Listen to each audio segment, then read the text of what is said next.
Welcome to another Whacky Sound Education. Today we're taking a fast and furious tour of the Behringer PMP 4000 powered mixing board. My objective in this video is to educate you on all the cool features of this mixing board and make sure that all that fancy functionality doesn't confuse and frustrate you. My hope is that if you find that something is not working as you expected, you'll come back and review this short video to discover the pilot error that you are committing. Ha ha ha.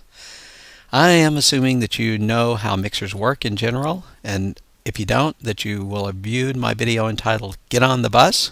So I'll not be going into long explanations of the basics, but will just be pointing out the unique and cool features of the Behringer 4000. Okay, hang on to your hats here. We're going to take a 20-second tour of the mixing board. In this area is the place where you have the input jacks. Then we have the channel controls. From there, the mixed signals go over to the master EQ section. We have the effects processor. Then the master output volume controls. And that sends the signal out to the output jacks, which are located in two different places. We got output jacks for the powered output and jacks for the unpowered output. I'll explain important features in each of these sections one at a time. Starting with the input jack section, each of the 8 mono channels have either an XLR input or a 1/4-inch jack. But as you well know, you should never plug an 1/8 inch and an XLR into the same channel at the same time. There are 4 stereo channels and they have either 1/4-inch or RCA input jacks. And for these 4 channels, there is a difference in that they have an AB switch, which controls the input source. So don't let that confuse you. Set it appropriately depending on which jack you're using.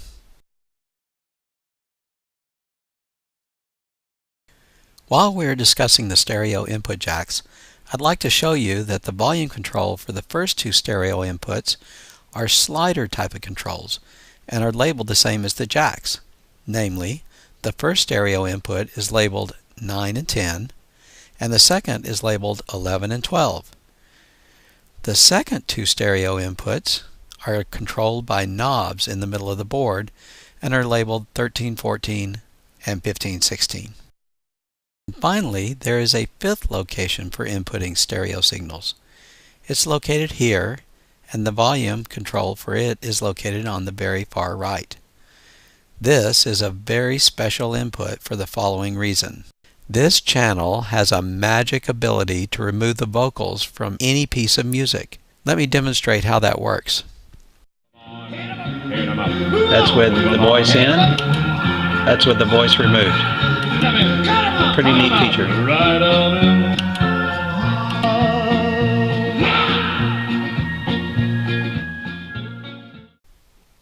Great feature for the worship leader who wants to use an instrumental soundtrack. If he has a regular CD with a performer's voice in it, he can subtract that voice and then overlay his own in a live performance. As we move to the channel controls, the initial setting that must be adjusted correctly is the very first dial that the signal hits, the gain or the trim dial. And here's how you do it. During rehearsal, 1 channel at a time, with the singer or instrument playing at a relatively loud volume, press the magic Pre-Fader Level button, PFL.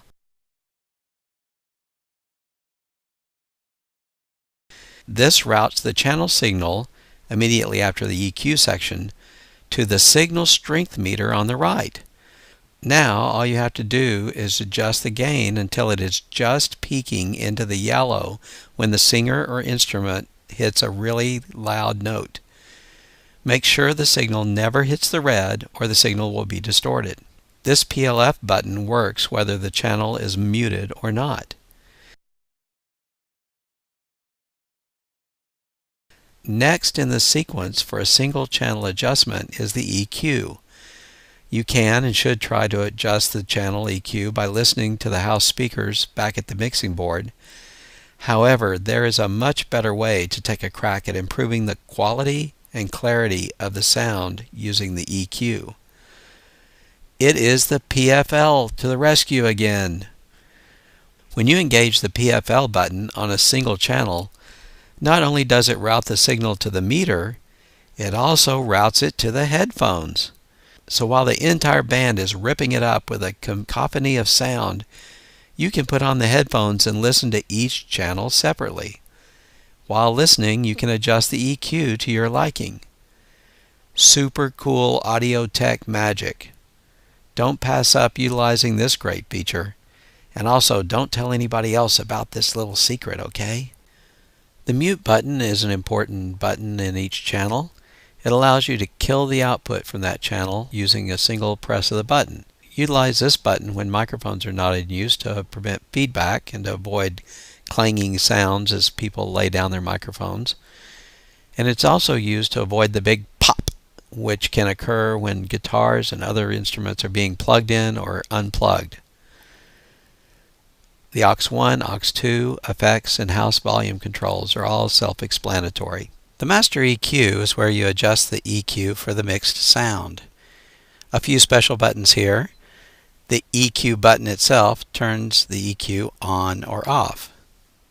The main monitor button lets you apply the EQ to just the main output or just the monitors. And the FBQ button, that stands for feedback EQ.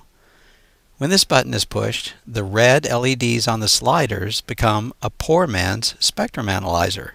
As sound comes through the system, any frequency that becomes very loud will light up the light on the corresponding button for that frequency. Let's take a look at several examples. First is my voice in a microphone. Test 1 2 test. You can see the frequency range where my voice is. It's in that 160 to 400 range.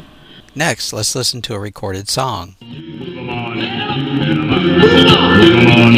rawhide. Come on, right 'em in, come on, right 'em in, rolling, rolling, rolling, rolling, rolling, rolling, rolling, rolling, rolling, Finally, if a microphone is resulting in feedback, these lights help you identify what frequency is causing feedback and let you pull down that frequency and eliminate the feedback. That's a pretty cool and useful feature.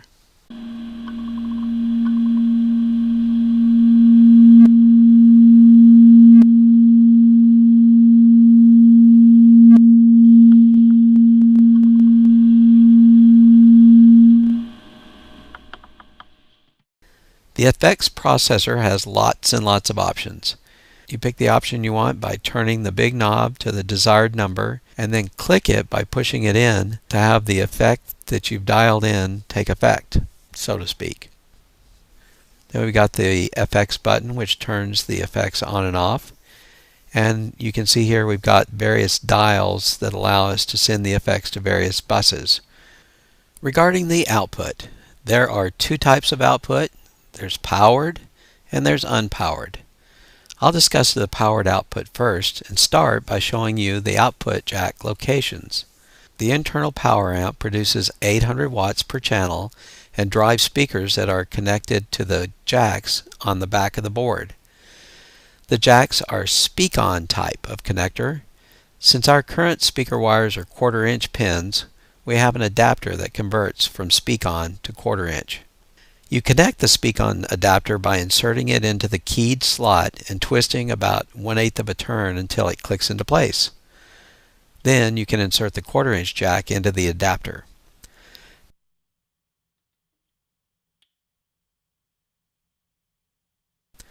To remove the speak-on adapter, you must first slide back the locking clip before rotating the adapter counterclockwise. Note that the minimal impedance per channel is 4 ohms. Do not, I repeat, do not daisy chain speakers together without consulting an experienced audio tech. If you do, you could damage or destroy the board. The two powered output jacks can get their signals from different sources, and this is determined by a very important switch. Heads up, this is a very important piece of information that may throw you off on this board. This button is called the output mode switch, and it is a tiny, innocuous looking thing cleverly hidden at the top of the output section.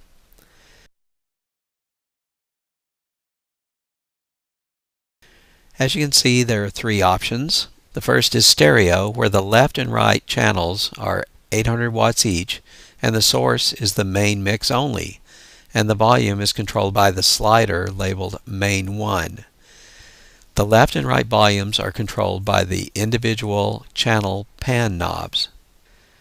The second choice is mono and monitor, which also has 80 watts per channel. Right is the monitor mix and left is the mono mix. And then you can see here that there are sliders for the monitor 1 and mono.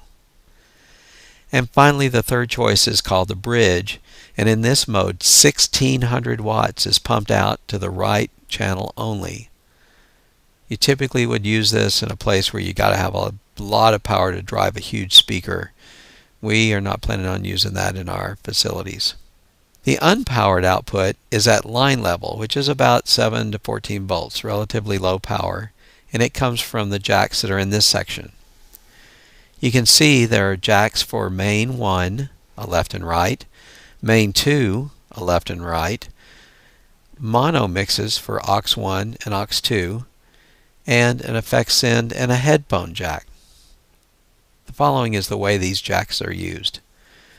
You run a line from these jacks to either a speaker that supplies its own power, or the line runs to a standalone amp, which then drives unpowered speakers. Our community has some powered speakers, so we have the option of running the sound from these monitor jacks and then to a powered speaker in a separate listening room. And one last tip about preserving the health of this mixing board. The amps have fans that draw in cool air and vents under the bottom that expel the hot air. Do not block the fans or the exhaust vents. Be careful to not place the mixing board on a thick towel or rug or tablecloth. Thanks for watching another Whacky Sound Education. This lesson has been on the Behringer PMP 4000 mixing board.